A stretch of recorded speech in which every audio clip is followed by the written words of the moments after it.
What's going on, world? This be your boy Eddie Cool, aka the HOC, and guess what? This is episode number 96 of the Sports Bros Podcast. And we're gonna wave to you, because guess what? We can see you. Finally, it took three of us to get it together to figure out how the hell you can see us, because I'm pretty sure you want to see these handsome faces, although I haven't shaved in a few days, but that's neither here nor there. Welcome to episode number 96 of the Sports Bros Podcast. Hold on, fellas, a famous number 96. I think Pavel Bure once wore number 96, if I'm not mistaken, and Clyde Simmons also. But guess what? That's neither here nor there. I have two of the best co-hosts in the world. Introducing first, the Almighty Be Live. What's happening? What's going on in the world today? Always a question I like to ask because, man, this world is crazy that we live in.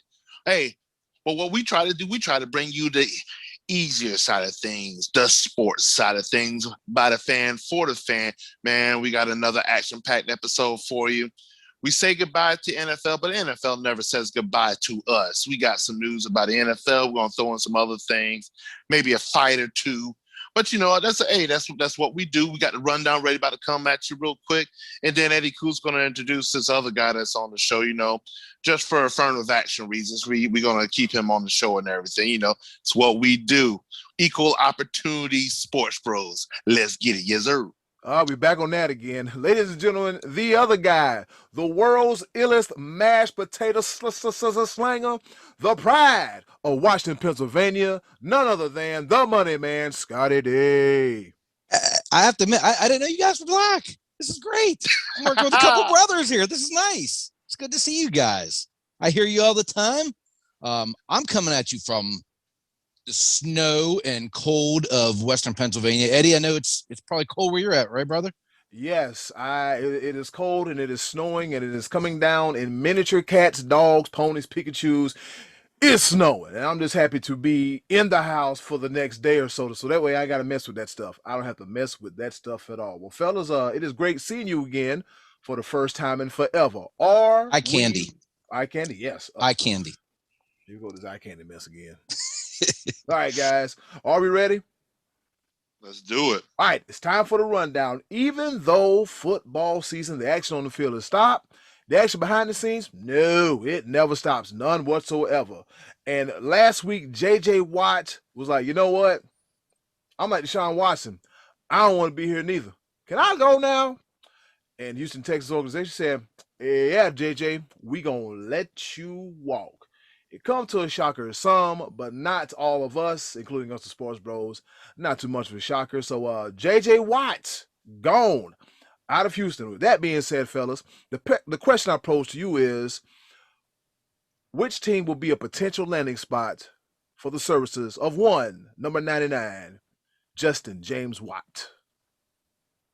Well, it's very simple to me. I don't see it any other way, because there's nothing in this world that's more compelling than family. He's going to be a Pittsburgh Steeler. I just don't see any way about it. JJ, TJ, isn't Derek on the team as well? Is he also? I think all three Watt brothers are on the team. Mm-hmm. So it's easy. It's simple. Join the brothers, get them together. It would be a huge, and I mean huge, marketing situation for the Steelers. I think that's that hump that I don't know. It's just, I think that just the energy that would bring to that organization, I think it would be a huge step in the right direction. They had a very, very good season. Of course, it didn't go at the end the way they wanted to. They started off red hot, and then they fizzled at the end. Now, it's neither here nor there at this point in time. But I just think just the enjoyment of football, especially just grew up with these guys. I mean, I think the Steelers is his number one destination. And I think they could be very competitive. I think Ben Roethlisberger has another year or two in him. I think they could do some damage. I don't know. Sky, what you think about it? I kind of feel like you might be right, just because that's what he wants to do, just to be around his family. But I'm still wondering if the Steelers are caught in a rebuild, and Roethlisberger thing's going to have a lot to do with it. If he doesn't go there, I did hear him say it would be tough to leave the state of Texas. If only there was another team in Texas that he could go to play for. I don't know. The Cowboys have had some issues with the getting to the, rushing the passer with the linebacking core the last couple of years. I don't know. In the Cowboys' history, they don't sign a ton of free agents. They sign their own a lot. They don't go out and sign big free agent names very often. But yeah, I kind of lean with you, B-Lab. I think Steelers seem like they're the early favorite. But at this point, we don't even know yet a lot of teams, like what they're going to be doing as far as like releases and, salary cap and all that. So I still think it's a little bit too soon to tell. Well, one thing that the Steelers would have an issue with, and I know they're in the talks right now, is restructuring Ben's contract, because his contract right now is a $40 million cap hit this year. So there's not much room for them. But then again, is JJ Watt, is he looking for a payday, or is he looking for the getting over that hump and possibly winning a championship? And well, I think if he went to the Steelers, he would probably be willing to take less. That's just, none of these guys are going to play for cheap. I mean, this is a 3-time defensive player of the year. He's not going to play for cheap. At this point for him, it's got to be about, not just family, but contenders. And, the Steelers still have a lot to figure out. It's like, are they going to make one more run with Roethlisberger? They just lost their center. Pouncey just retired. It looks like they're going to lose Juju. It looks like they're probably going to lose Connor and be a rebuild with the running back situation. I don't think Benny Snell is really the answer there.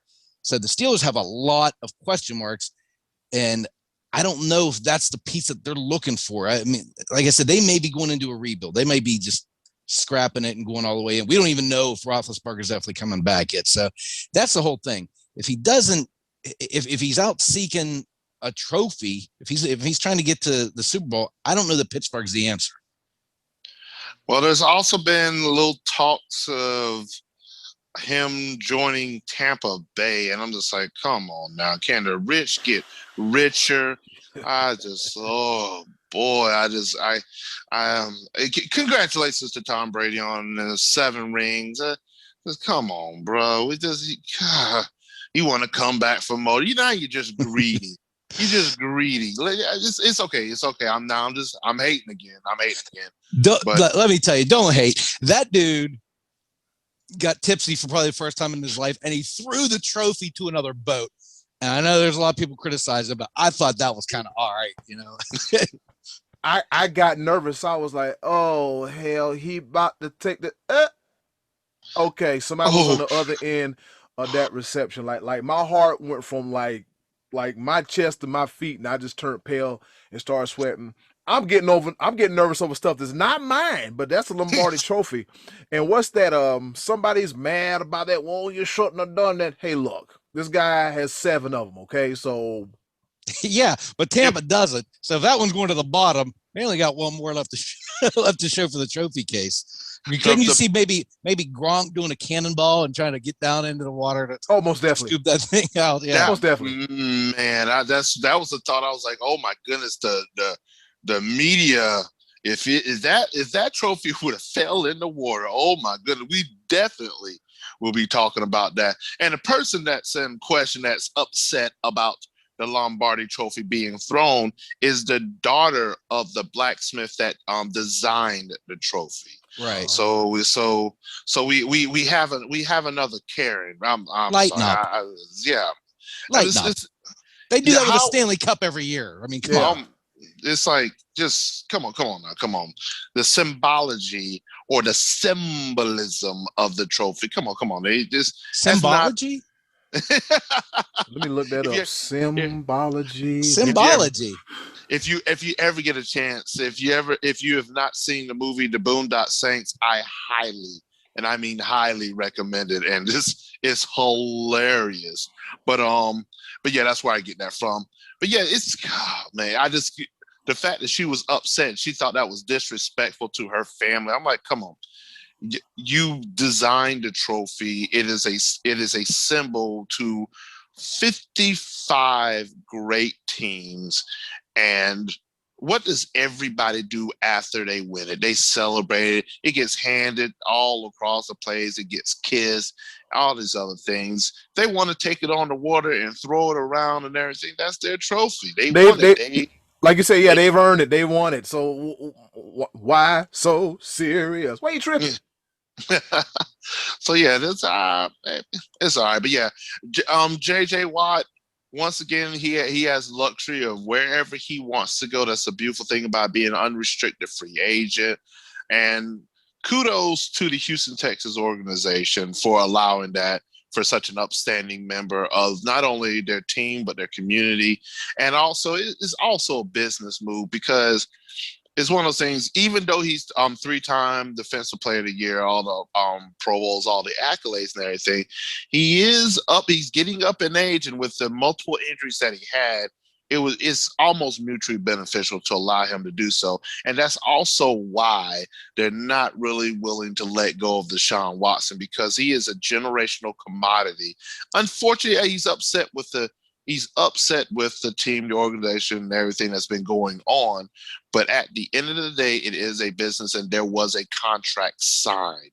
So you're saying the same things I've been saying lately, but this move kind of, I don't know. This kind of move reeks of they're going for a total rebuild too. And if they can get some picks for Deshaun, they got to do it. Because, I mean, J.J. Watt never even sniffed a championship down there, and they don't seem like they're trending that way right now either. They're going to need a full-fledged rebuild. They need picks. So they need to trade. They need to move Deshaun, I think.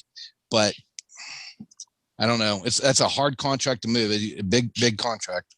Yeah, I believe that that the Texans they're going in the total opposite way. Like, then some teams go up, other teams go down. Houston is just going all the way down. In other NFL news, fellas, yes, exactly. In other NFL news, fellas, teams have been calling the Seattle Seahawks about the availability of Russell Wilson. In the words of the Hurricane Shane Helms, what's up with that? He's fed up because this dude he's been the most boring interview since he's been in the league. I mean, he hasn't said anything worth repeating or talking about until last week. Now he's all of a sudden, I'm tired of getting hit. I don't know if I'm on the market, blah, blah, blah. Yeah. Now, my question is he posturing so that just putting some pressure on Seattle to make improvements, or does he really want to go? Because I kind of don't think he wants to go. I think it might be time for them to look at head coach change. I mean, that's just, I think Pete Carroll been around a little bit too long. I think they need a fresh voice in the locker room, and I think Russell Wilson needs to be there to build around, because it's not like that was a playoff team. That's not like their cupboard's bare. They got a lot to work with up there. I just don't think Pete Carroll's the guy. I never really was a big fan of his. Good old gum chewing Pete Carroll. Yeah. With me, how I feel about Pete Carroll is that he's a winner. From college to pros, and like, how many successful college coaches make the transition to the pros and actually are successful? There's very, very few. Pete Carroll is one of them. So I don't think I don't think it's the play calling. I think it's more of the front office. I think it's the personnel that's really, really dropped the ball. And I will say this, though. When it comes to Russell Wilson, come on, bro. Did you just call out your offensive line like that? Did you just alienate the people that are paid to protect you, even though they haven't done a good job of it? I don't think that's something that's said in an interview. I think that's said behind closed doors. But now it's out there, and it's just like, okay. And like you said, Scottie D, posturing. I think that is a very big possibility. I really don't see him leaving Seattle either. But the fact this is the year of the quarterback, and what's essentially happening is that a lot of teams are looking to make big changes. They saw a Tampa Bay team that went 7-9 with crab leg stealing Jameis Winston, and then they turned into a Super Bowl winner with the quarterback change. Yes, there were a couple more moves, but that defense was the same defense last year. You still had Chris Godwin, Mike Evans, and Cameron Brate on that team from last year, also with Ronald Jones Jr. and Leonard Fournette. So it's like there was only a couple pieces that were added, even though those were the 3 touchdowns in the Super Bowl with the likes of Gronk and Antonio Brown, which were a direct reflection of Tom Brady and his ability to build around and everything, people that wanted to play with him. And the only team that probably was going to give Antonio Brown a chance again, maybe there was a couple more, but the fact that they brought it all together, now people saw that formula. They're also looking at the fact that it's still Kansas City is still Kansas City. They are still going to be in the talk for years to come. Mm-hmm. They're probably going to lose Sammy Watkins this year to free agency, but there's still going to be a lot of still core pieces to that. And he's still the baby goat. I don't care what anybody says. Stephen A. Smith can choke on a big one when he's talking about, he's no longer in the GOAT talk because he lost to Tom Brady. Cut it out. This dude still has another easily 10 to 15 more years in the NFL. He's been in the league, 3 years? Been to the Super Bowl twice in 3 years? You telling me that he doesn't have a chance to get 4, 5, 6, 7 multiple championships? And Jesus, if he didn't ball, and so teams are starting to see that. They're like, man, solid quarterback play, next level quarterback play is a piece of that puzzle that a lot of teams do not have. So it's looking like and also the fact that Matt Stafford and Detroit was able to get all those pieces for moving their quarterback, and they still got a halfway decent quarterback out of it and a lot of picks. So don't sleep on Detroit moving up in the ranks in the next couple of years. So, I mean, we'll see. There's a lot of moving pieces. Yeah, I'm sleeping on Detroit. I think is that you snoring, Scottie D? Is that snoring out here? I was saying, hey, they've won one playoff game in 55 years. So I'm going to sleep on them till they win another one. Well, I mean, the Dallas Cowboys have won one playoff game in the past 25 years. So they beat the Lions. They beat the Lions. Yeah, they beat the Lions. They beat the freaking Lions. But yeah, I think overall, I think Seattle is fine. Scottie D, there might need to be a change as far as like coaching, possibly. They really got to do something about their defense because their defense was Swiss cheese, was poo-poo. I think it was like third worst in the league or something like that. But yeah, they're up poo. Yeah, it was that bad. But I don't think they're going to make a coaching change because it seems like Pete Carroll's wielding a lot of power in Seattle right now. I know their owner Paul Allen died a year or two ago, and it seems like that leveraged more in Pete's favor somehow. So I don't think he's going anywhere anytime soon, but I really don't think Russell Wilson is either. I think they just got to boost their offensive line play a little bit, get him some weapons, and maybe an offensive coordinator who's going to let him cook. Yeah, cook. That's if he don't fall apart like he did like the middle part of last season. Like, let him cook. He's on fire, and then he just fell all the way off the cliff. All right, and that's it for NFL news and notes. We had a fight this weekend, a UFC fight. Guilty party. I'm going to admit that I got this little thing during the weekend called work, and it was Valentine's weekend, and I couldn't work and I couldn't see it. Your boy didn't even have any chance to get in any highlights. But guess what? Somehow, some way here at the SportsBros Podcast, we going to talk about it. And with that being said, ladies and gentlemen, welcome to another segment called At the Fights with the Money Man, Scottie D. Reason being is because he watched all the fights. Tell us what you saw, Scottie D. Well, I saw a man who is a really bad man get beat by a really bad man, and that is Kamaru Usman.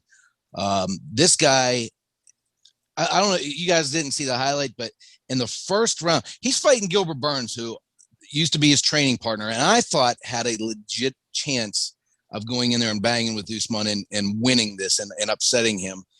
And in the first round, he clipped him good. Usman was staggered. He was hurt. He was rocked. And then he regained his composure. In the second round, he started asserting his own offense, and then he just put him away in the third round. And it was obvious that he's still at this point head and shoulders above Gilbert Burns, which brings the problem. There's not anybody in the top 5 except for Wonderboy Thompson he's not fought yet and beaten. He's beaten the top 4 contenders. Jorge Masvidal is the one that he's called out himself afterwards. Now, Masvidal last summer fought Usman, and it went the distance. And Usman fought him with a broken nose. Dude had his nose broke before the fight. Fought anyway. Didn't want to back out. Masvidal took that fight on a week's notice because I think Gilbert Burns was supposed to fight, and I think he got COVID whenever that fight was coming up. Mm-hmm. And so Masvidal, I guess, has used the excuse he didn't have time for full camp and to train. And he did look like not in as good a shape, but that seems to be the way that they're leaning. Wonderboy has come out and said, hey, I'm the only guy in the top 5 you haven't beaten. So that makes sense for me to get the next shot. And I kind of think that would be a fair one to give Wonderboy the next shot, Stephen Thompson, but he's not going to beat him. And I say that, and I think, I don't see anybody else right now going to beat him. I think if he fought Masvidal, he'd bust him up worse the second time if they fought. You know, Masvidal had that great run in 2019 where he beat Till, and he had the knockout over Ben Askren in like 6 seconds with the flying knee, and then he had the BMF fight with Nate Diaz, and he ripped open the tissue in his eye and won with the stoppage. You know, I'm starting to wonder if Masvidal, that was like the peak of his career. You know, he only fought once last year, hasn't fought again since. It seems like it's hard to get him into the cage.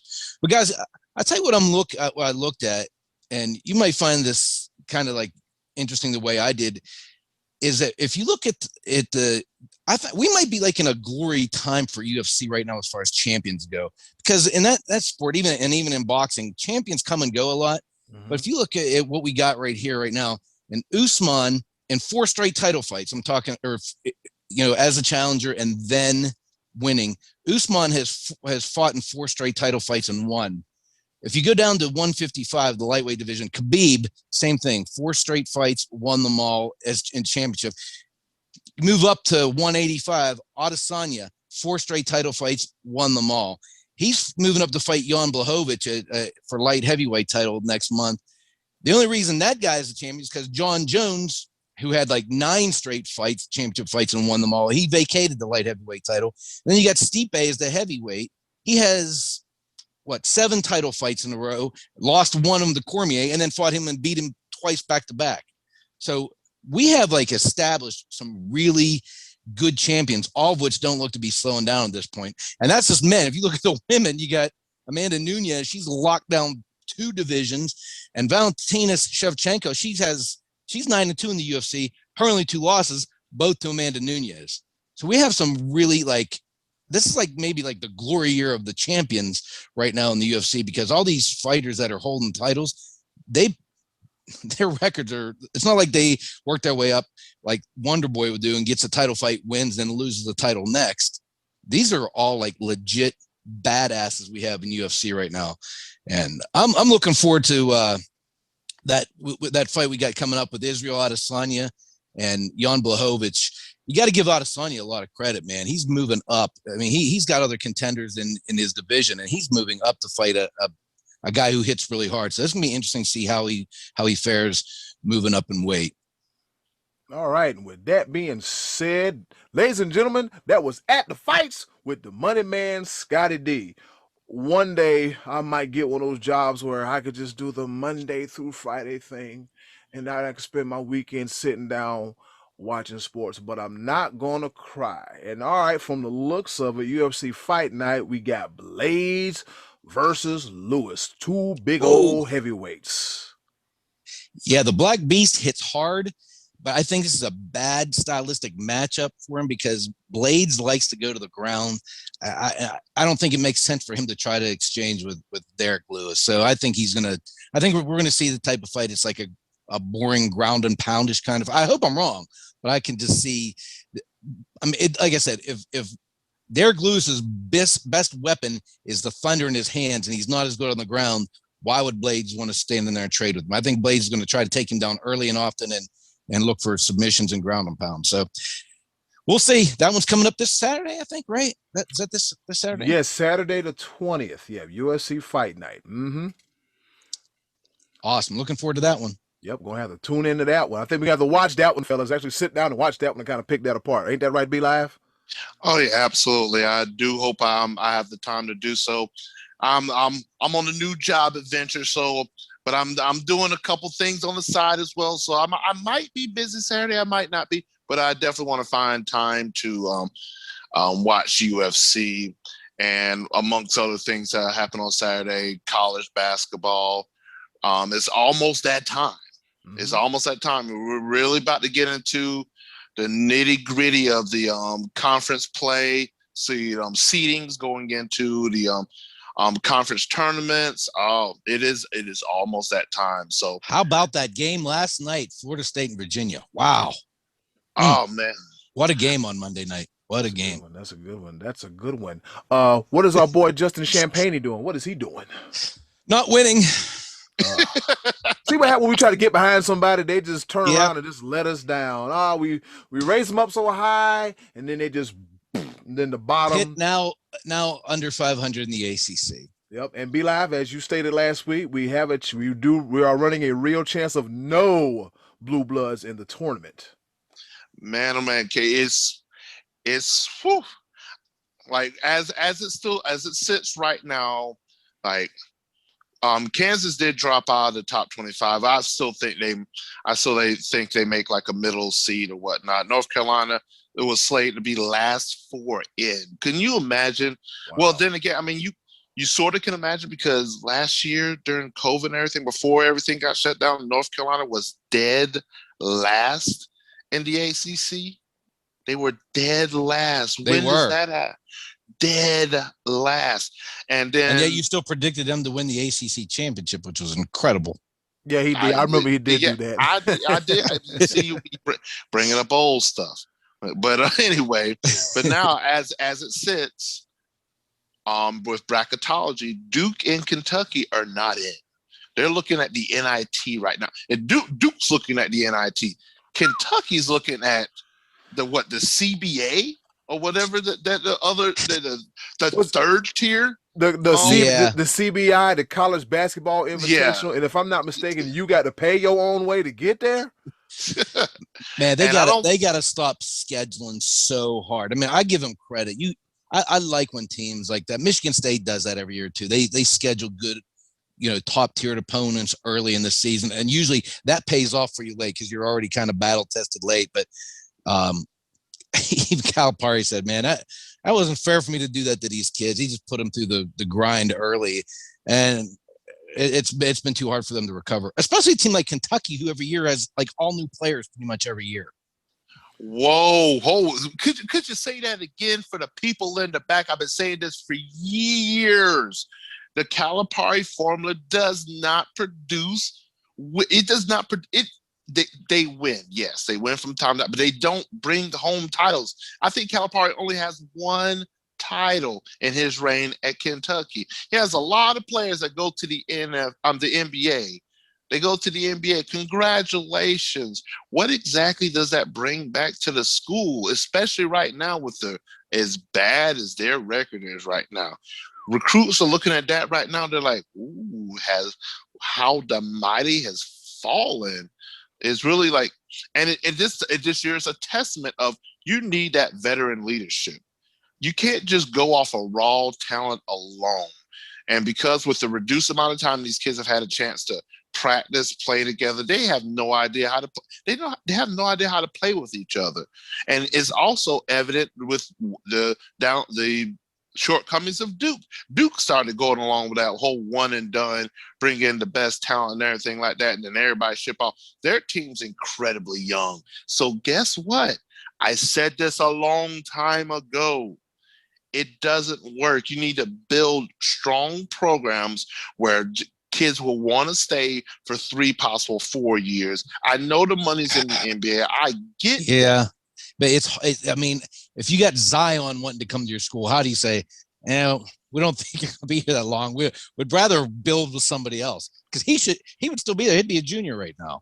But you got to take, I mean, when you're recruiting the best, you got to take the best if you can get them. And kids want to go to Kentucky and they want to go to Duke, because that is a stepping stone to the NBA. But it's kind of a catch-22 to the program, but it's leveled the playing field in March, because that allows teams like Texas Tech to get into the finals, teams that ordinarily wouldn't. Yep. Well, here's the thing, and I'm gonna say this because guess what? Hashtag all roads lead to Dabo. There's a reason why. I said it. There's a reason why Clemson doesn't have the best recruiting rankings. They're up there, but they're not number 1, number 2, number 3, number 4. They're number 5 this year. It's not because Clemson goes out and recruits the best. They go out and recruit what's best for their program. They also don't, and it may change. It may change in coming future with the whole transfer protocol, but they have not taken a transfer player. Clemson does not seek out transfer players. They build from within, and that's what makes it. It might not transfer over to basketball, but I use that as a reference because that's the nature of programs to this day. Like, you want to build strong programs that can withstand the test of time. Mm-hmm. And guess what? Calipari's time is almost up. I'm not going to disrespect Coach K at all. He's amazing. He is synonymous to college basketball, but it's not a winning formula right now. Nope. He'll get it right. Look, this is a bump in the road for Duke. They'll be back. Yep. I believe that. Kentucky, not so much. I think they'll be back too. I think North Carolina's best days with Roy Williams are gone though. I think they need to change a direction with him. And I know a lot of people will say that's blasphemous. I never really thought Roy Williams was that great of a game managing coach anyway. I always thought that he was a good recruiter, but North Carolina recruits itself half the time. No, he hasn't been winning the last couple of years, man. That seat's got to be starting to heat up a little bit down there somewhat. I mean, I think it might be time for some fresh blood in North Carolina. And speaking of fresh blood, fellas, guess what time it is? What time is it, Eddie Cool? What time is it? Oh, I'm glad you asked. It is time for our favorite part of the show. And with that being said, hey, yo, Button, hit it. And now, our favorite part of the show, the choices of the voices. Once again, thank you to the wonderful and ever so lovely Miss Button for introducing our favorite portion of the show. You heard the woman, the choices of the voices. And shout out for Button, because if it wasn't for Button, me rambling, I'm pretty sure you would get tired of that, just as I'm tired of doing that right now. And with that being said, Scottie D, what's the question for this week's choices of the voices? All right, so the question I posed to the listeners was, what would you like to see the NFL do to improve in 2021? And I said, be creative. If you want to do sword fighting on the field, that's an acceptable answer.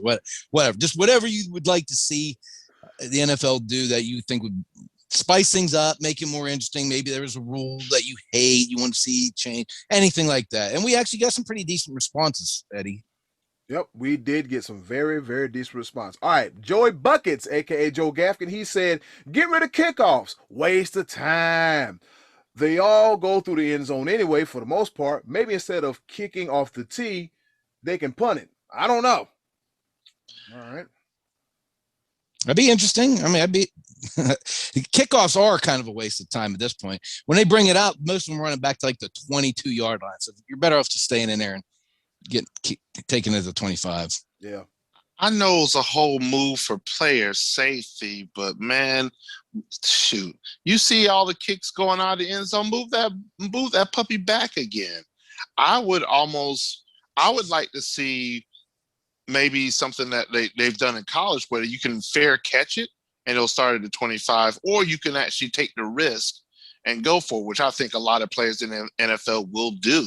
Mm-hmm. And that would make it more interesting as opposed to every time it's just going through the end zone, because kickers are stronger now. But or kick off with a beach ball, because that thing gets up in the air, man. You just don't know where that beach ball is going to go, especially in an outdoor stadium, especially up in Cleveland, Lake Erie, right there, blowing a beach ball. Kick off with a beach ball. Right in the water, baby. Straight in the water, straight in the lake. That's where it's going.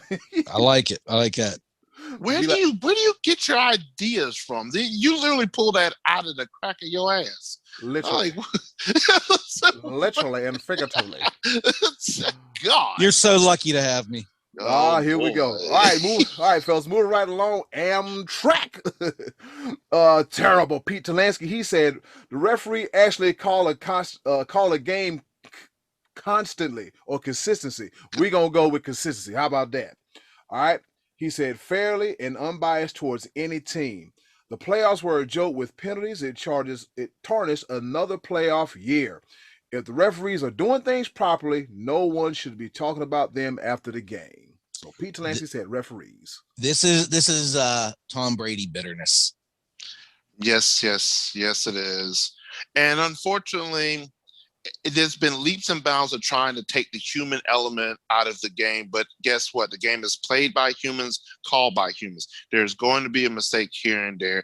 And let's just stop with all the conspiracy theory. Nobody got paid extra.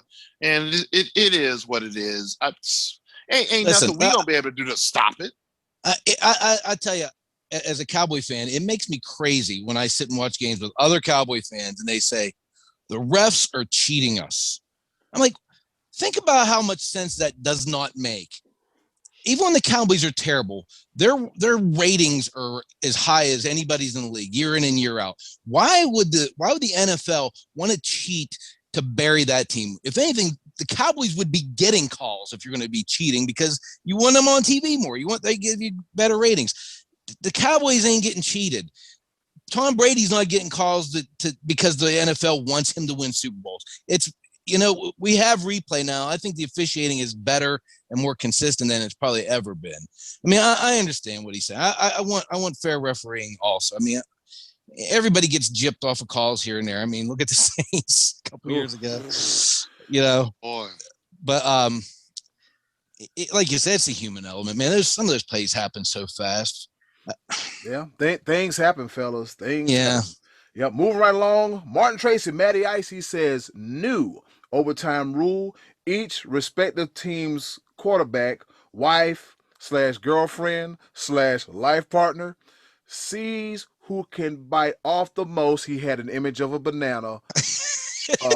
We got, sorry. All right, so whoever bites the most banana wins. Okay, so here's where we're going. It's a hot dog. It's a hanging hot dog is what it is. Okay, I thought it was a banana. I'm sorry. Because I didn't know what he was in that picture either. And then he explained it's common for a Harley rider in a rally event to have the partner see who can bite the hanging hot dog hanging from a string while on a moving bike. I've never seen that before. Evidently, that's probably popular in Myrtle Beach during Harley Week. But I don't know. The picture's hilarious. If you haven't seen our Facebook page, check that. It's actually under my page on Scott Donnelly on Facebook, but he put a picture up there. It's kind of funny that, okay. All right. We'll go with that. Hanging hot dogs on Harleys. Yeah. I mean, it is what it is. I mean, that'd be interesting just to see a Harley on the 50-yard line, a dude in dirty pants with a helmet. Can you just look at the it's foolishness. Think about it. People watch reality TV and think it's great, but it's foolishness. Be Live, I get it. It's straight foolishness. Ratings. Ow. Scottie D, you open the door with that silly sword reference, and this is what we get. Thanks a lot. Thank you, Matty Ice. Thank you, Matty Ice. Great answer. I love it. All right, moving right along. We got Trey Dizzle. He said, I want the Dallas Cowboys to not suck tailpipe or booty. They say what it said. It said that the Cowboys did not suck ass. Yeah, you said it. And unfortunately, we're not miracle workers. God Almighty Himself is. Let's not ready move on to the next answer. Let's keep going. Let's just. This is great. With the whole video thing, we can see facial expressions. Yeah. People getting mad. I love it. Yeah. Let's move on. All right. Thanks, Trey Dizzle. Rodney Bellamy, he said, let's go 2 preseason and 1 more regular season game, and maybe a fun debate. How about realigning the divisions again? I don't know how I feel about missing all the old rivalries, but as a Dolphins fan, it'd be cool to have Miami, Jacksonville, the Panthers, and the Falcons in one division. Yeah, that'd be kind of cool, I guess. I like the divisions the way they are at this point. Just, Of you know, course, rivalry way. Oh, I mean, come on, give me a break with the. I know the NFC's terrible. I know, it's bad. I know, I got it. I know. But here's the thing. I also mentioned Rodney. That if it was in a realignment, Tampa would be in there before the Panthers would be. But then there's a couple things that be reworked. But I would welcome this just because like you can do this, realign the divisions, and still keep some of those rivalries. Like they do it all the time in college football. It's just a couple moves here and there to keep your beloved Dallas Cowboys beaten up on Friday night. I can't say that. I can't say what I was about to say, but you can keep. Let's talk about more of Rodney's answer and move on from this part of the conversation. Since you seem to be on a cowboy hating vengeance tonight, I do like the 2 preseason games. I think that's enough. I think this past year showed that the preseason does have some value because some of these teams look pretty raggedy out of the gate, which they usually do anyway. But, I think you need at least 2 preseason games, and I think that's probably enough. And I'm still not a fan of the 1 more regular season game. I'm pretty sure they're doing that this coming year. I'm not sure if that's 100% done deal. I know Corey asked us about that. He said, I thought the 17th game next season was already a done deal. I think they're still waffling on that for some reason. I'm not 100% sure. But I think 16 games is enough. I really do. Yep. And as you said, Corey Logren, he did mention, I thought the 17th game next season was already a done deal. Yeah. Is it still 50-50? Because I thought it was like a full goal, but it was like no, and they had to retract back or something. But I don't know. Ladies and gentlemen, you're watching the Sports Bros. Oh, you hear that? You're watching and listening to the Sports Bros Podcast. We're just 3 dudes talking sports with a twist, something you cannot miss. So we're not experts, but we sure act like it, don't we? Fake it till you make it, baby. All right, so Cole, go ahead, be live. Oh yeah, I looked it up real quick. It's in the plans. Okay. But what will have to happen that it may not come for weeks and not months, and they have to first negotiate at least 1 new media contract in order to make the move to 17 games per the CBA. Mm-hmm. But it's in the talks, so we could hear about it possibly next month at some point in time once they have the league year starts up. Yeah, the league. So that's definitely one of the moves that they want to make. So there's a lot of momentum behind it, and a 17-game regular season would actually allow for division realignment and keep your precious division rivals. And yes, I would like to beat up on Atlanta, but they're right there. New Orleans, I want to beat up on them too. I don't like them. The Aints. But yeah, I digress. Eddie Cool, yes, sir. All right, here we go. Then we got Cole Duncan. What's going on, Cole? I think it's your first time joining us here on Choices of the Voices. I guess he's helping with the realignment here. Yep, he said Charlotte. I don't know what they say. Carolina. What's wrong with y'all? Yes, they play in Charlotte, but they're the Carolina. Do you people even watch football? Like, what's going on? Two states, one team. One team. God, yeah, they are not the Charlotte Panthers. I remember one dude was like, "Hey man, I like your team, the Panthers." He's like, "Yeah." He's like, "I was like, yeah." He's like, "Yeah." North Carolina gonna do some. Carolina, North Carolina. What was it? P Diddy? Was it P Diddy when he was trying to become an owner of the Panthers? Refer to them as the North Carolina Panthers. I told him to get all the way out. You got to know what the team is before you buy it. Yeah, how you gonna visit the team? You don't even know their damn name. We're gonna do the North Carolina Panthers. No, stop. Cut it out. Killing me. All right, before I go on a rant, he said the Carolina Panthers would have to be with the football team, the Eagles, and Baltimore. He said, and call that the East, and New Orleans, Tennessee, Houston, and Dallas the South. Yeah, I like it. I like it. Fine. Not like the Cowboys are playing the Redskins anymore anyway. Yeah, or the football. They're playing the football team. Joe Gaffkin's Washington football team. Chase Young, defensive rookie of the year. Jeremy Chin should have won it, but that's neither here nor there. And Uncle Max said, Hall of Famer Uncle Max, he said, use paintball guns for the coaches. Yes. Some of them need to be tagged in the butt. What are you doing? Instead of throwing red challenge flags, you shoot the ref with a red paintball. I like that move. What in the oh boy, I can't wait for our Pepper. Oh, I can't wait for it. Thank you, Uncle Max. I like that one. I like that one a lot. This is great. I love everything about it. Since he likes shenanigans and football, just wait. Pepper, I told you I had one for you. It's going to be a little bit longer than a minute. This is something we talked about off air, but yeah, it's going to be a little bit longer because it's required. So it's extra pepper, habanero, ghost pepper. I'm coming for you, Scottie D. What's your answer to this question? Yeah, Bilal, what you got? Mine is actually more practical, and it also applies to the NFC least.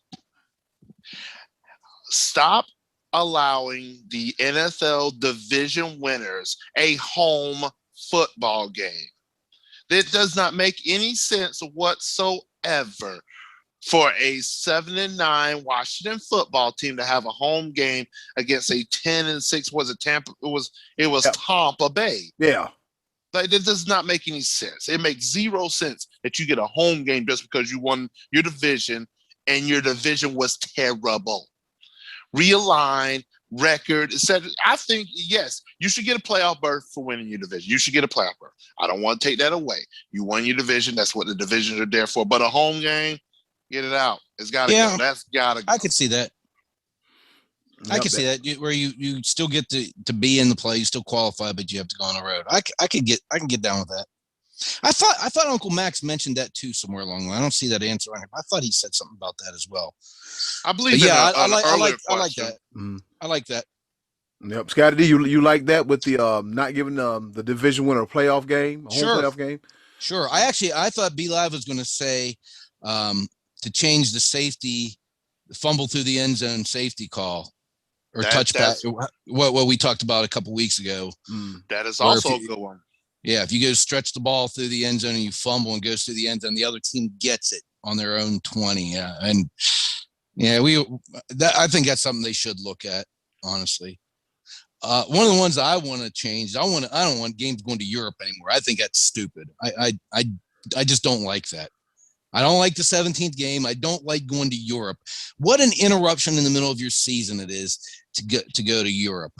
I mean, especially whenever you only get 16 games a year, you only get 8 home games a year, and you got to give up one of your home games where your city's making revenue and your restaurants are making money and your hotels are making money, and it goes to Europe. For what? They don't even like us over there. They don't like our game. They want to play soccer. Yeah. They don't like us. You know, for a while we said, all right, well, we know they don't like us. We're going to just keep sending the Jaguars over there every year. That was happening for a couple of years in there. I don't like that. And I don't like the rule where if you're I understand it's a safety rule, but whenever you're blocking somebody blindside facing your own end zone, like if you're a guard that pulls and you turn and face someone that's coming around the corner chasing your running back, you're not allowed to hit that person. They call that a blindside block. I don't like the blindside block. I mean, it is still football out there, guys. They're still hitting, but you're not supposed. Are you supposed to stand there and allow a guy to tackle your running back just because it's a blindside block? I don't like. You gotta hug them. You gotta hug them. You just gotta wrap them up. Set and a pick. That's holding. But every football player is taught to keep your head on a swivel. Yep. So I don't like the blind side either. You know, you running across, you might have the potential of getting rocked. Yep. So your whole head took off. So I agree with that. One other thing I'd like to see the NFL do to improve in 2021 is On draft night, I think they should have public execution of Roger Goodell. I don't know if that's I would tune in for that. I would tune in. I don't know if that's legal. Oh, Well, that's why you make it a rule. Make it so now you're killing people. What the hell's going on? This goes back to the sword thing, but this would actually not take place on the came field. Full circle. This would, yeah. I watched Game of Thrones not too long ago. I'm kind of into that stuff now. So how the NFL got Roger Goodell's head on a spike. Game of Thrones. Let's do this all. Shame. Let's do this all. Shame. Winter is coming. well, up here in the Midwest and the North Atlantic, it's hell. It's hell. Winter's hell. It's hell. It ain't going nowhere. It's hell. I don't care what punks or Tony Phil, punk ass told you. It's cold and it's hell. Trust me. Yeah, it's never gonna stop snowing. It's cold. Eddie, cool. What'd you have there, buddy? Let's see. Hey, right, it's cold everywhere. Let's see. As far as the kickoffs, I like what the XFL did. As like everybody stand in place. Boom, kick the ball. I got the ball, and then frantic madness happens. I like that. I like it because you know what? That serves as not to eliminate the element of the kickoff. It gives the kickoff more meaning. Because think about it. What was that? They couldn't move until the ball was caught. Is that what it was? Yeah, until the ball was caught. Yeah, they couldn't until the ball was caught, and the only person that was in motion was the kicker. Like not because like the other guys on the special teams, like everybody was like statues. They kick the ball. That's right. The guy catch it, and then they can all converge it to the middle. And so you're probably looking at maybe 30, 35 yards per return if they institute that rule. Got an idea. Push it back just instead of pushing up, push it back a little bit, and have them not move doing kickoffs. Because think about it. The NFL did swagger jack the Bubba Cam from the XFL too, because you see the celebration, the end zones and everything. Yeah, the first rendition of the XFL came from that. One thing I don't want to see is them putting the ball midfield and players getting in many car collisions trying to get the damn football. Dumbest thing ever. Yeah, that was crazy. Yeah, dumbest thing I've heard in my life. So that's my main. I couldn't think of anything else really. That would be the main. Well, actually, no, that one. And if you kick a field goal from 60 yards, it should be 4 points. It should be 4 points. Because think about, greater risk, greater reward. If you got that leg and can take that ball and put it through the uprights, instead of getting 3, you get 4. 1, 2, 3, 4. I think that would make it entertaining, especially like, okay, during halftime, go ahead and run the kick team out there. Think about it if they had the 4-point rule and Sebastian Janikowski with the world's biggest legs. Yeah, remember he tried one for like 75 yards at one time? Yeah. He didn't get anywhere close. I think it actually was going into the wind, but he tried one for like 70 some yards. It would change the dynamic of the game for sure, because now if you're down by 4 points, you don't need a touchdown. You know what? We got 30 seconds to go. Hey, crank it out. Let's try it. And hey, I'm here for it. All right. Yeah, good. That's crazy. I still think the best answer though is the killing of Roger Goodell publicly. That's the winner. All right, shout out to Trey Dizzle, Rodney, Terrible Pete, Joe, Matty Ice, Trey Dizzle, Corey, Cole Duncan, and Uncle Max for their participation in this week's Choices of the Voices. Scottie D, what's the question for next week's Choices of the Voices? All right, we briefly touched last week about the NFL Hall of Fame. We talked a little bit about the Baseball Hall of Fame last week. What NFL Hall of Fame eligible player who has not yet been inducted would you like to see get in? So I'm asking this in a broader sense, not necessarily who do you think is the most deserving, but who would you like to see get in? And I'll give you a good example. Is Sterling Sharp, when he played for the Packers, to me was like one of the best receivers I'd ever seen. He only played 7 years with Green Bay, and injuries took the rest of his career away. And he only ended up with, I think, 8,100 yards. Technically, he probably should not be in the Hall of Fame, but I would like to see that. I would like to see him be in a Hall of Fame. So it's kind of like you're not necessarily saying this person definitely has the numbers and he's eligible, but some of you would like to see because of what you saw them do on the field. So that's how we're going to kind of broaden that a little bit. What NFL Hall of Fame eligible player who's not yet been elected would you like to see in Canton? All right, that's a pretty good question. And guess what, ladies and gentlemen? We'll come back for next week's Choices of the Voices. Okay, boys, let's bring it home with a round of pepper. All right, you heard the woman. We're going to take it home with a round of pepper. You know how we do it. 3 topics, rapid fire style, kind of, sort of, not really, but either way, you going to be entertained. My first pepper point goes out to Indianapolis Colts star-stud linebacker Darius Leonard. And he had a message for future free agent possibilities that's going to come to the Colts via his Twitter. And I quote, free agents, if y'all are thinking about coming to the Colts and play defense, just know that we don't want you if you don't play hard, run to the ball, make plays, or not willing to sacrifice yourself for your teammate to make the play. In other words, don't you come down here on no BS. Why? Because Darius Leonard said so. Over to you, Scottie D. Laying down the law. I like it.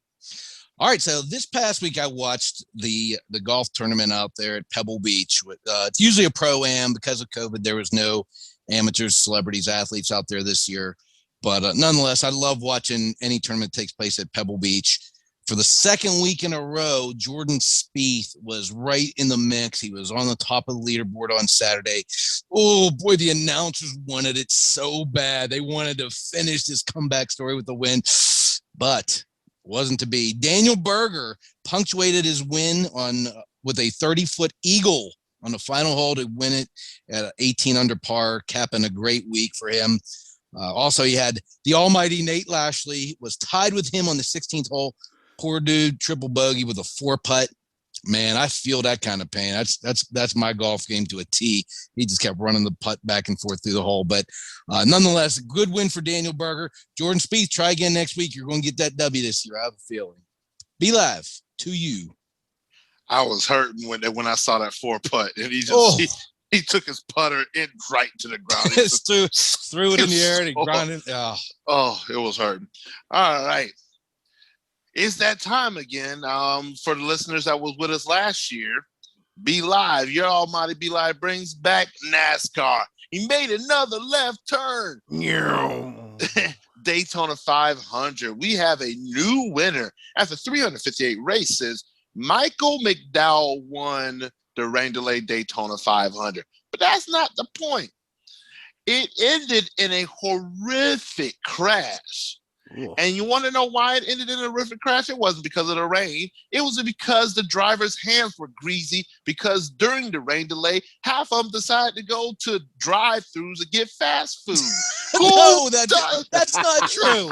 Is that true? Yes, that's true. They literally, gosh. They left the race, and not half of them, but a few of them literally went to drive-thrus and grabbed food. Did they use their car? They use their car? No, they can't do that. Oh. I'm just wondering. That'd have been pretty cool, though. But yeah, Michael McDowell, congratulations. His first ever win. He didn't even lead an entire lap. He won on the caution flag because it was a really bad wreck. But congratulations to him. Daytona 500, the star of the NASCAR season. He made another left turn. Eddie Cool, double ball. How the hell am I going to follow that up? How am I going to follow that up? I'm just getting started. Be Live, do some quick research. We got to find out the local eateries and fast food places around that said area, because I need to know what the hell's going on. Somebody had to post something on Twitter. All right. My second pepper point, we're going to talk about the world of professional wrestling. As Scottie D said, we are some open-faced wrestling fans, okay? We don't hide it. We don't ignore it. It is what it is. Everybody got their thing. Our things, sports, and good old wrestling. All right. With that being said, All Elite Wrestling, New Japan Pro Wrestling, and Impact Wrestling, they have opened the forbidden door.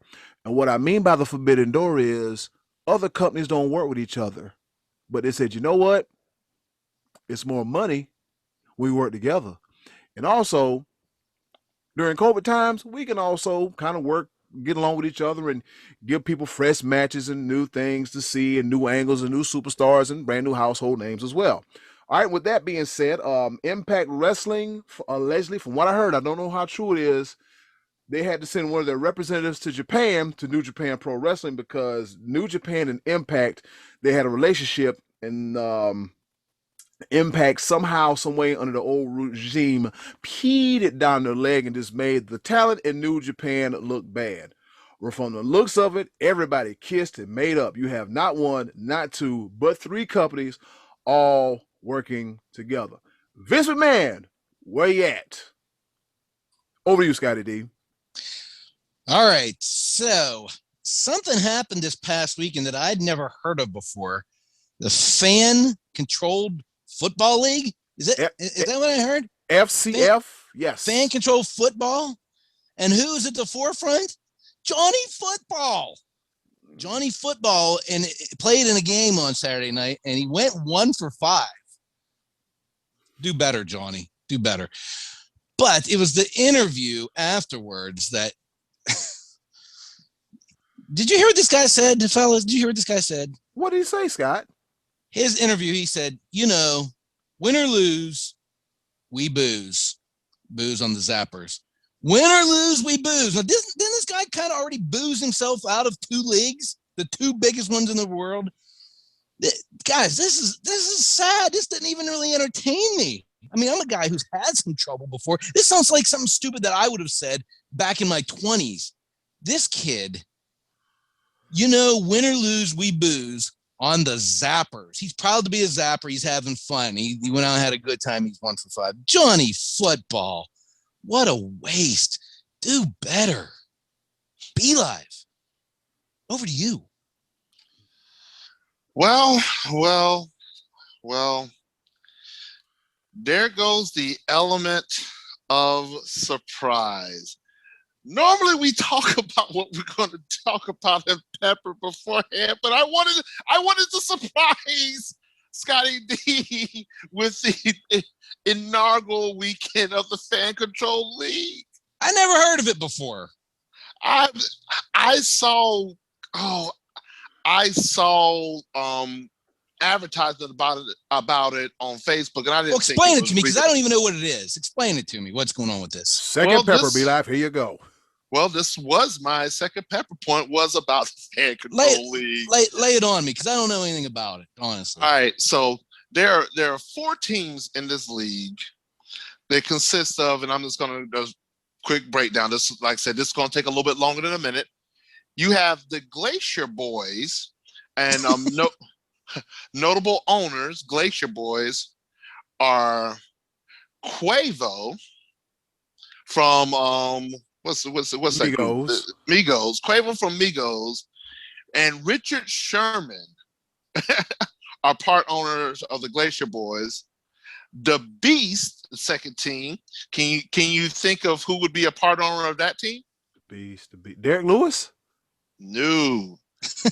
Come on, it's a mode. Oh, Marshawn Lynch. Yep, Marshawn Lynch. And I'm gonna mess you up real quick. Also a co-owner of the Beast from AEW, not the owners, but a wrestler. And you won't even think of this. The Best Man Miro is a part owner of the Beast. The Russian? Yeah. Rusev, yeah. It's Rusev Day in the football? Oh, jeez. In the FCF? Yeah, this is where we at now. Oh, my goodness. Fan Control Football. Then you have the Zappers that are co-owned by Bob Menery. He's a internet sensation. He does a lot of voiceovers on videos. Mm-hmm. And Trevor May is a co-owner of the Zappers. There's other co-owners, but these are notable ones. And then the Wild Aces are co-owned by Greg Miller and Austin Eckler. Yes. And just a couple of quarterback names, couple of notable quarterback names, as you've already forementioned, Johnny Manziel, Johnny Football, but also hailing from Florida State, DeAndre Francois, little skinny dude that got He was beat. just big. Yeah. Oh my Right. gosh. Oh Lord. Has he gained any weight? No, I didn't go that far. But you have Ed Crouch, David Pendell, TJ Edwards, Quentin Flowers, Logan Marchie, and Jackson Jurdy Erdman are your quarterbacks of respective teams and everything like that in the Fan Control Football League. What did they spend like 3 weeks getting this together? I never heard of this before. It was founded in 2017, actually. And this Four was teams? 4 teams. It took them that long to get 4 teams together? I mean, I could do that. I could go out in my neighborhood and put this together quicker. And to be a part owner, all it requires is a $150 minimum investment. So we could have owned a football team. We could be a part owner for a football team for $150. So we could have put money together. All 3 of us. We need to own a football team. We got to make it happen. Got to make it happen. Got to make it happen. So they've already gotten sponsorships from IBM, Progressive, and but it's only a 3-game season. There's 4 teams. Oh my goodness. Wow. So, I was hoping you didn't know about this, Scottie D, but you already did. You know why I knew about it? Because my nephew asked me about it last week. He said, you heard about the fan-controlled football? I thought he was talking about some kind of online video thing they were playing with, or they were calling plays. I'm like, what is that? No, I have not heard about it. And then when I saw Johnny Football on TV today with the whole booze comment, I'm like, this is stupid. Yeah. And on top of that, Johnny Manziel did not booze because they lost. Win or lose, they booze. It doesn't matter to him. He said win or lose. Win or lose. That's the Zapper's motto. He's like playing for a softball team. Eddie Cool, the ball. I was gonna snatch it from you because this is too much. This too much. All right, third and final pepper point on this day in history back in 2001. Wow, that's 20 years ago. Wow, that's a long time. Woo! All right, on this day in history back in 2001, Matthew Snyder, he was a defenseman. He played all over the National Hockey League. In this particular stop of the Los Angeles Kings becomes the first defenseman in history to score a goal against all 30 teams as LA beats Minnesota 4-0. You got to be a bad man to score at least one goal against every team. Yeah. Also means you've been around for a while. But a pretty good distinction for one, Matthew Snyder. Over to you, Scottie D. All right. So a couple of weeks ago, actually in back-to-back weeks, I said that I thought that Jacksonville hiring Urban Meyer was going to be a bad move. And he kind of already is making me right. Now, this past week, I think it was on Friday, he hired Chris Doyle to be the director of sports performance. Chris Doyle was the former strength coach at Iowa, and he had some problem with the brothers, and they made him get out of there. What are you thinking, Urban? Like, I'm not going to go down to the whole racial rabbit hole here right now, guys, but we know that there's been a lot of talk about the NFL and the good old boys, the hiring practice for head coaches, minorities. And this dude hasn't even been in the NFL yet, and he's using the good old boy system. He said, I know this guy for 20 years.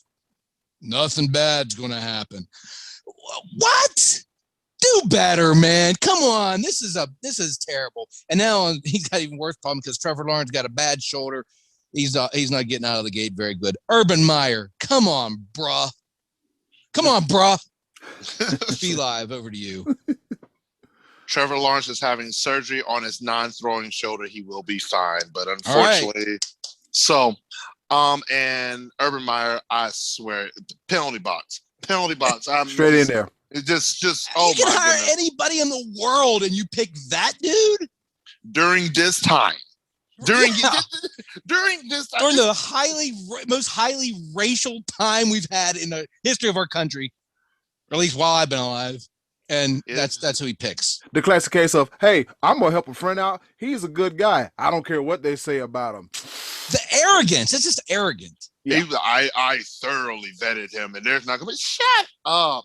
Anyway, we could go on for a good hot minute, but I'd like to close this out. A little news from the NBA, because we got a little couple things shaking out for Andre Drummond and the Cavaliers, and also Blake Griffin for the Detroit Pistons. They both are not playing anymore until moves are made. It looks like that the Cavaliers are going in another direction. They picked up a younger center, and even though Andre Drummond is averaging 17.5 points a game and 13.5 rebounds, which is ridiculous numbers, they look like they want to go towards the younger star, and they're like, oh well, all right, we're going to see if we can move Andre Drummond and his $28.7 million left on his contract this year.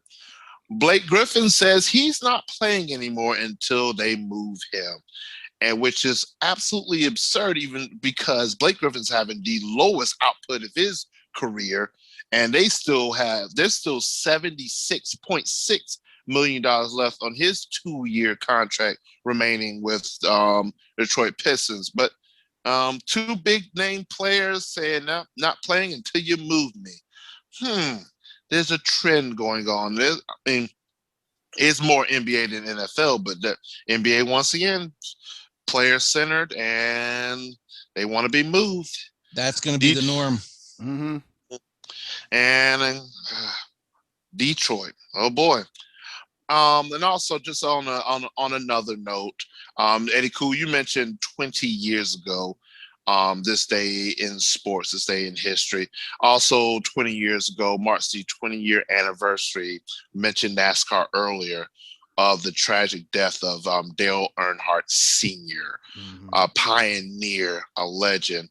And one thing I will say is, because, unfortunately, of his passing, NASCAR definitely revamped their safety protocols and everything, and they were very much needed in this in Sunday's race, because I'm talking about there was some nasty crashes to the point I think more than half the field didn't even finish the race. Wow. I'm still trying to catch my breath from that race on Sunday. Whew, what a race. Ladies and gentlemen, for those that are listening, Scottie D saw none of the race. That's not true. I watched the last 3 laps. You did see? You saw how nasty those crashes were. Yeah, it was no doubt. It was crazy. But you wait all day and then you go into caution. You can't run 10 laps all banging into each other. Come on, man. With chicken grease on your fingers and the number 5 from Carl Jr.'s or Hardee's eating Frisco burgers. And so you can't be doing all that. You cannot be doing all that. These guys lost my respect years ago when they showed up for the Daytona 500, and the race was postponed today because of potholes. Like you didn't know you were going to have that event happening on that day. You couldn't have patched up the road. Grounds crew, baby. Potholes at the Daytona 500. Come on, man. Somebody did not do their job. They sure didn't. Fellas, we got all our pepper points in. Oh yeah, and I did a little quick research on the drivers getting some snacks. Chase Briscoe went to Panda Express to get him a snack. Wow. And Tyler Reddick got him a chicken pot pie and some broccoli and cheese from Cheddar's. Wow. That's good eating. Cheddar's. That is compelling. That is a compelling report right there. And he actually sat down and ate this. So in his uniform, just eating food. You gotta love it. Chase Briscoe is still in his fire suit. He was still suited and booted. I can't believe this. Oh, he made another left turn, and I'm out. Hey, I want to mention too a quick note that we just found out right before we started that Vincent Jackson was found deceased earlier this morning. So rest in peace to him. And since last episode, Marty Schottenheimer passed away as well. And I want to talk to you guys a little bit about him next week on our next episode. A couple things to say about him, but that's all I got for you for this week. The Gleam, man. You got to find the gleam. All right, fellas, we got all our pepper points in? Yes, sir. All right, ladies and gentlemen, guess what? That is another edition of the Sports Bros Podcast. Yes, on the march to episode 100. If this is your first time listening / viewing us, we want to thank you over and over again. And without me babbling, Scottie D, where can they find you? You can find me on Facebook under Scott Donnelly. That's where I post a question each week. And I don't know why I didn't think of this sooner, but I have a Twitter account, so you can find me on Twitter too. I've had that for like 10 or 11 years. I just remembered, but I don't even know. Is it a handle? Is it I don't know. I'll figure that out for next week. But you can find me on Twitter. Yes, Scottie D, it is a handle. And I think and MySpace. I'm also on MySpace. Don't think that's a thing anymore. I really don't. But where can they find you? We're trying to get Scottie D into the 21st century. We're getting there. Huh? You can find me very exciting news. You can find me at home here in Fayetteville as the newest member of the Apple Tech Support group with Kelly Services. Also, I'll be doing consulting work at I can't even remember the name now. It'll be all right. But he'll be doing consulting work, ladies and gentlemen. He gonna be doing he working. Belmont Tavern. It's actually location downtown Fayetteville. I'll be doing consulting. Reopening that. The restaurant opened right before a month before COVID and the shutdown. So friend of mine is reopening and sought me out to help out. So I wish Max Speed's Shop the best of luck. 2.5 years, I learned a great deal from them. Still got the best brisket, burgers, and beer selections out of this world. But as always, as time there is to move on, you can also find me here on all of our social media sites with the SportsBros Podcast. And as you may be able to see right now or moving forward, we are going to give you a visual. We're going to go video. We want to see the faces of the SportsBros Podcast. And we invite everybody to join in our weekly Zoom meetings and recordings of the SportsBros Podcast. I'm so very excited about this. Man, we're doing big things. You're going to get to see us in all of our glory. Yes, sir. Yep, in all of our glory. We got Scott over here shaking like Buck Nasty on the Chappelle Show. And that being said, that leaves me, Eddie Cool, the HOC here at the SportsBros Podcast. Catch me over at the SportsMe App, SportBro19. And as B-Live mentioned, all the aforementioned SportsBros Podcast social media platform, websites, everything, so forth and so such. A little quick, little plug, a little shout out to HelenCryss.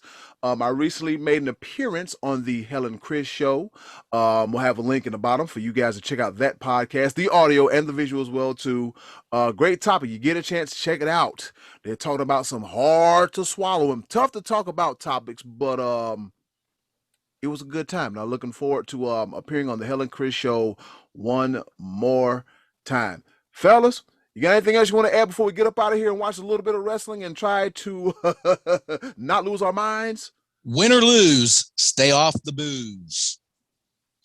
I like it. Yes, sir.